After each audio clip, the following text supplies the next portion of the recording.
Thank you so much for listening to PoliticalStorm.com. I'm John Small. Now, we've been talking quite a bit about the presidential election that's going on right now, and how can you not talk about it? It's been just a crazy election to watch. The campaign so far has been going on for over a year, and you'd think that by now it would be losing some steam, but it just keeps getting more and more exciting. And I know that we've got a lot more to come. We've got conventions that are coming up here. But we're going to turn our attention right now to another race that's going on. We got to remember, in addition to the president, we've got a lot of senatorial seats and congressional seats up for election right now as well. And we've got one of the candidates with his name on a ballot in the state of Florida joining us today. We have Ernie Rivera, and Ernie is a Republican from the state of Florida. Ernie, thank you for joining us today. How are you, sir? I'm doing great, John. Thank you very much. And greetings to everyone that's listening to this great show today. Well, Ernie, we're excited to have you on the program. Let's talk a little bit about your background, because you're not a career politician. Tell everybody a little bit about who Ernie is. No, sir. I'm an outsider. I've never been a politician, and I'm coming in like a storm, like they say, because I understand that we got to take back our country. And I've been in the background for over 35 years, helping the party out, or backing up candidates. But I understand that things have gotten a little bit out of hand, and like most Americans right now, we want to take back our country. It's our country. We think we have to take control of it and bring back some common sense. They call me the compassionate conservative, like Ronald Reagan would say. I'm a compassionate conservative. And I like that phrase of common sense, you know. Let's start thinking straight again, you know. All this stuff about transgender bathrooms and all, those are a lot of crazy stuff being said out there. We got to take back our country. That's what we're doing. Now, you're a successful businessman, you're an ordained minister, and you're running as a Republican candidate for U.S. Senate. Which came first, your interest in business, your interest in religion, or your interest in politics? No, I was born in the church all my life. My dad, he's a Presbyterian minister. He's 89 years old now and retired. But all my life we've been exposed to the opportunity. We went as missionaries, and we went to Puerto Rico and as a missionary back in the '64, and I was able firsthand to see being compassionate, attending other people's needs, sacrificing oneself to help others. You know, when we live a society that we become the center of everything and we forget about others, that's when the country goes haywire and things get out of hand. But as a person that's been involved all my life in Christian service, my wife and I, we've established mission schools for poor children in the Dominican Republic, in Haiti. We've worked in Cuba. Here in Miami, we've done projects for the homeless, housing units, as well as in other countries, even in Africa. For 35 years, we've been out there. We've been working very hard. And then, like you say, I was also a businessman, an entrepreneur. God blessed us. We were very successful, and I was able to retire early at 55, and my life, you know, we're dedicating it to serve, and that's what we want to do again. We want to come to serve our state. This is my state. I was born here in Tallahassee, and I want to see things go forward, and I hope I can do something good for it also, John. Again, visiting with Florida Republican senatorial candidate Ernie Rivera, and I'm going to give his website too if you have some or want to get some more information about him. Ernie 2016, so Ernie2016.com.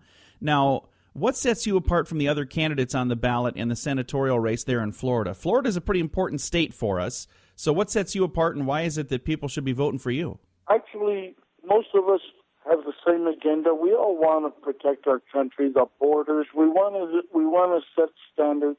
What makes me a little different from all the other guys, and with all due respect, I admire them, I respect them, but the reality is I've been 35 years working as a common person. You know, just like everybody else, I raised my family. we have, my wife and I, we've been married 34 years. We have one son.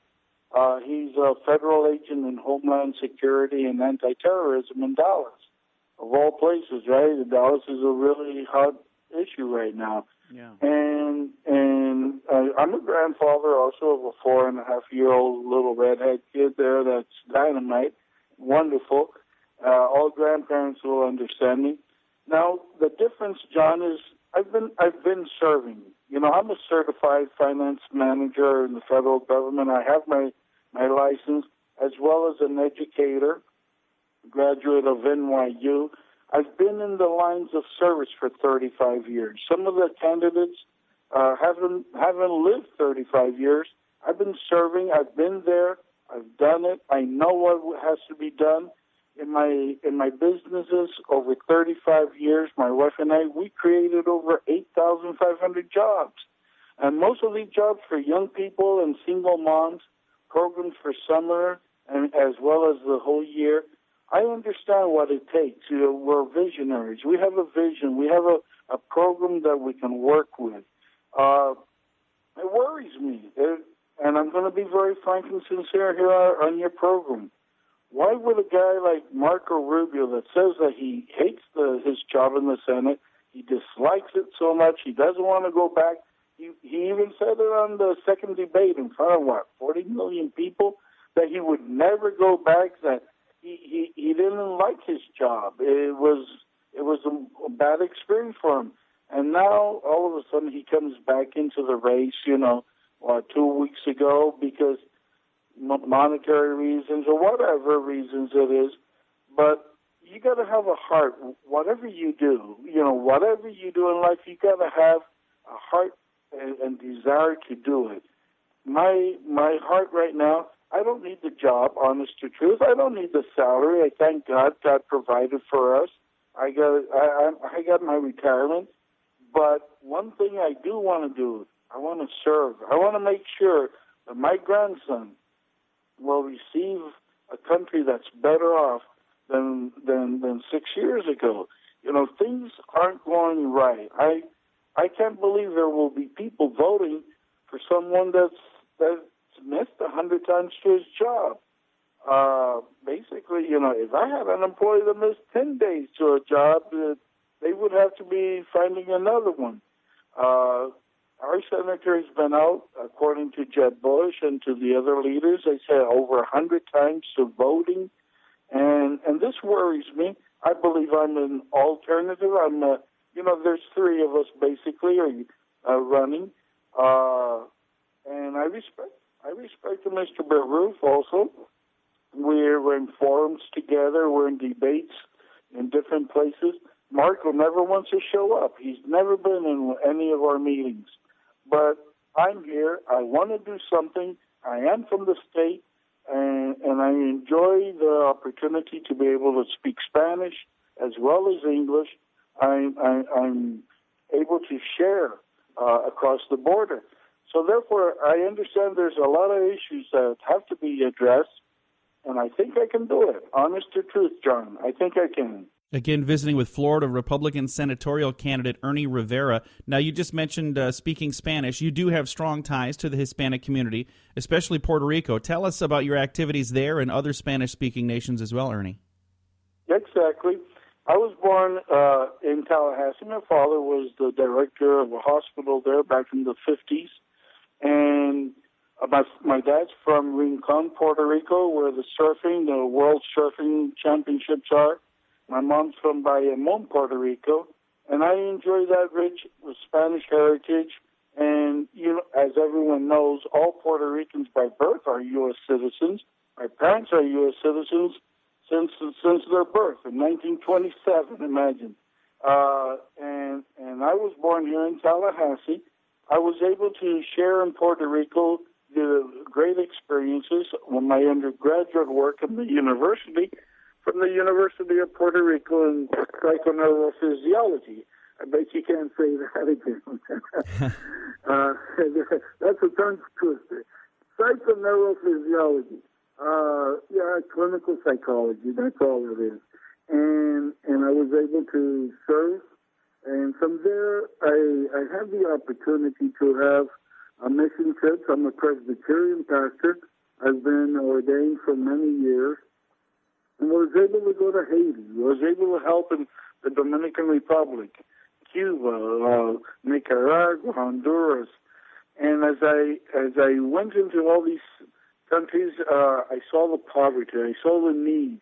And I understood that human beings have to be seen as children of God. And I love them. I want to help them. And when I come to our state, our state is, they call it the Big Apple of the South, right? We're a melting pot here. We have so many different groups coming in. And I think we need people that can understand and have a compassionate heart. I believe in protecting our borders. And yes, I do agree with the wall. A lot of people tell me, but you're a pastor, how can you believe in having a wall? I said, well, I believe every country, by nature, by the laws, organic laws of structure, we have the right to have our borders protected.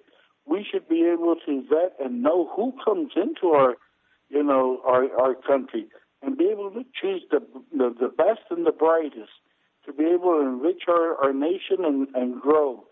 But I'm very worried about having people coming into our country that don't have right hearts, that want to bring in drugs or they want to bring in harm. Those are the few that come in. We got to stop that. We got to block it completely. Right now, speaking of the wall, let's turn our attention a little bit to Donald Trump. There are a lot of people that are really divided over Donald Trump. Are you a supporter of Mr. Trump, and what are your thoughts there? I'm a Republican, and I will support the candidate of my party. I'll be really open with you and with everyone hearing. I've been a Bushie all my life. For 30 years, we've been backing the Bush family and President Bush father, and then George W. My wife and I were the host of the first gala, the Hispanic Gala, for George W. in 2001. So imagine if I've been backing them up for a long time. Nevertheless, I saw that Jeb had a different view. He was probably one of our greatest governors here in Florida, and my Lord, I wish we could have him again. But I understand that Mr. Trump has a different way of thinking, okay? And sometimes I've said in a bunch of radio shows and TV shows, I said, he's kind of crazy, okay? He says things off the wall, but my Lord, he is a genius. The man understands things that other people don't understand. He gets it, okay? I've been in business, and I relate to what he says. We have to have people that know real life. Donald Trump understands real life, Not all the politicians have been in Washington for 30, 40 years. I think they're kind of detached of what the real people, what we're living, the problems, the mortgages and the problems with bills and raising kids as normal parents. Donald Trump is for me, he's a very bright mind. And I like to see, John, when I see people, let's drop the emotion and all the showbiz, and let's look at the person. How did he raise his children? His children are all gentlemen. They're all educated. They're professionals.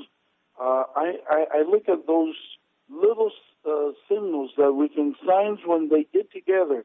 I've seen them hug and kiss his grown children, and they kiss his father. There's a respect there, and they speak so highly of him. Besides, Mr. Trump doesn't drink a drop of alcohol, nor does he smoke. That says a lot about a man that in those spheres, up there in business. They say that his daddy gave him $1 million to start off business. And I say, that's great. He turned it into $10 billion. I'd like to learn his techniques, that. Yeah, not bad. That's not too bad. Maybe I should go to his university. Again, visiting right now with Florida Republican senatorial candidate Ernie Rivera. And Ernie is running up against Marco Rubio, and the Republican primary there in Florida is coming up on August 30th. So I'm sure we'll have at least some people from Florida that click on and listen to this podcast. They need to get registered by what date? Is it August 1st? Yes, sir. At the end of July, I'd say everybody should be registered to vote, and you know, our primaries are August 30th.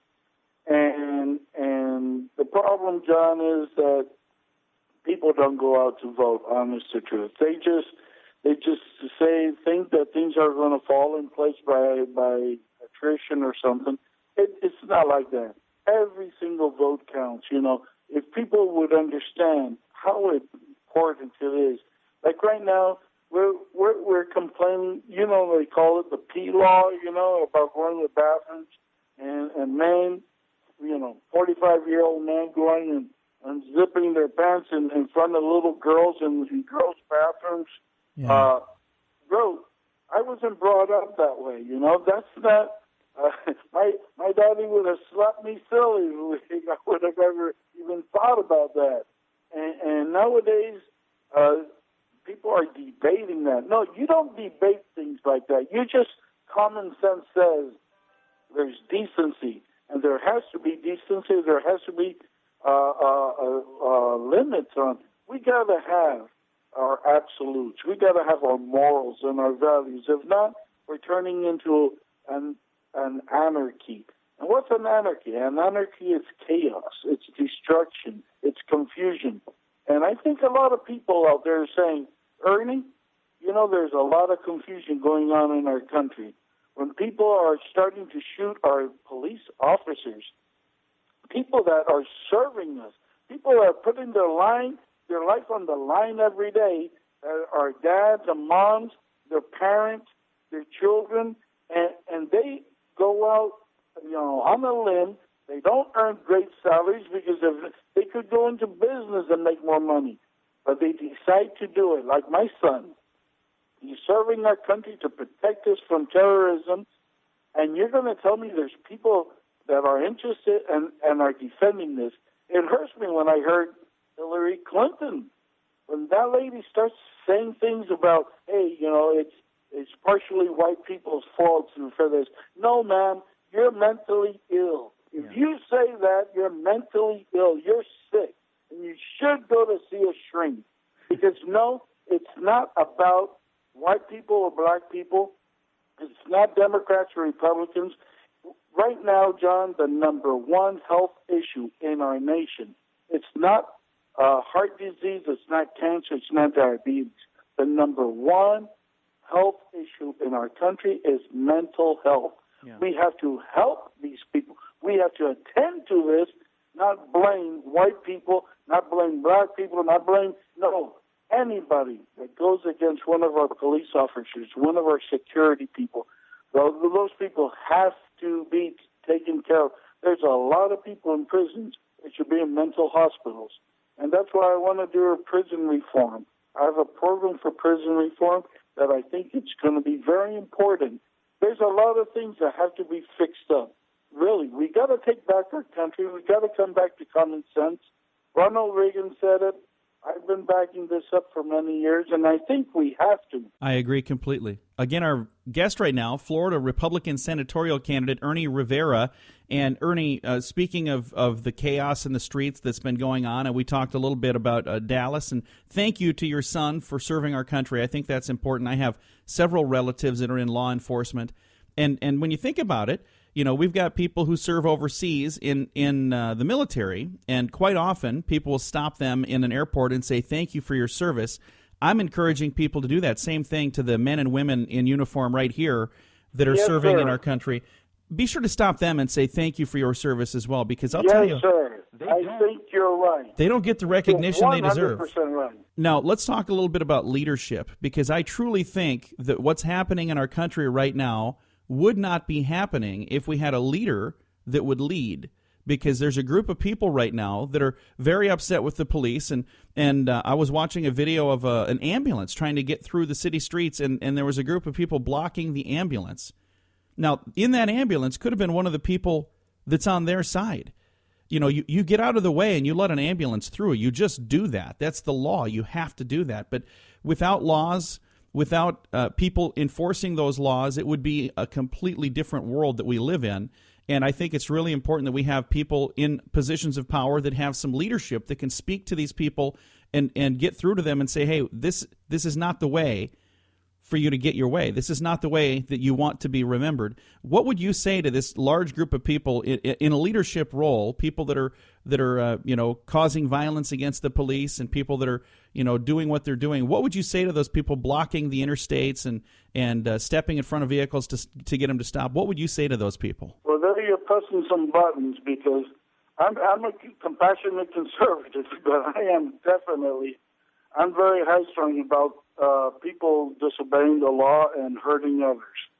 And when I see things out of order, you're describing anarchy, right? That's called anarchy. Anarchy is when you don't have absolutes. Okay, when people don't have laws, then you're not called a civilized country. And that's what these people are trying to do, is everybody do what you feel right. No, we can't live like that. There's rules, there's regulations. To be able to live in a society that has civilized patterns of education, of thought, of religion, commerce, you have to have rules.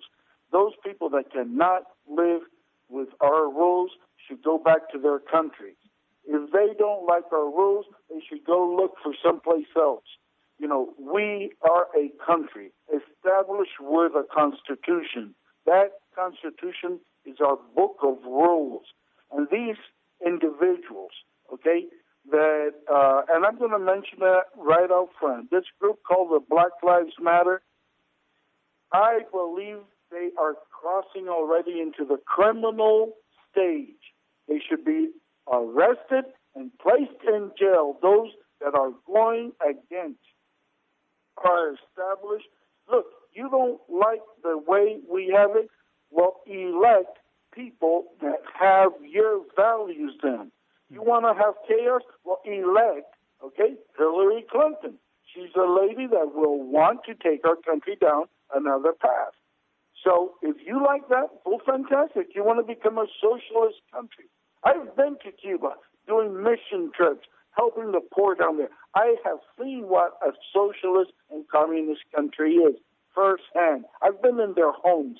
I've seen them with one stick of butter to last 4 people a whole month. 1 cup of sugar is what they receive for a whole month. Okay, you want a socialist country like Bernie Sanders was saying? Well, okay, go ahead. Vote. That is, if that's what you want. If you want our country to turn into a country like that, I'd first say just take a trip down and find out what it is before you do a mistake like that. No, we have to stand firm in our beliefs. Our country is a country of laws, John. We cannot let lawlessness abide and control our country. And those that are going past that limit, no, I am not going to say they're nice people. I'm not going to say they have their rights. Your rights stop at the doorsteps of my rights. Exactly. You cannot abuse. You can't be a tyrant. You cannot bully me around. And every single American should stand up and say, enough is enough. We're not going to hold on to this anymore. Again, visiting right now with Florida Republican senatorial candidate Ernie Rivera. Ernie, it's been a pleasure to visit with you. Thank you so much for taking some time to chat with us. And I know with your background as a pastor and being a Christian, I think you would agree with this completely as well. I think one of the things that would solve a lot of the problems is if we were a Christian nation again, like we used to be, and I really, truly think we can be again.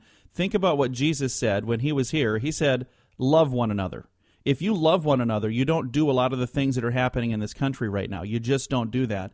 So think about what a difference that would make if we could get back to the Christian values that this country was founded on. Yes, sir. 100% with you on that. And thank you so much for having me on your program today. And And I pray that God will bless every single family listening, every single person, and give us guidance and understanding to know how to do what we have to do. We've got to take back our country.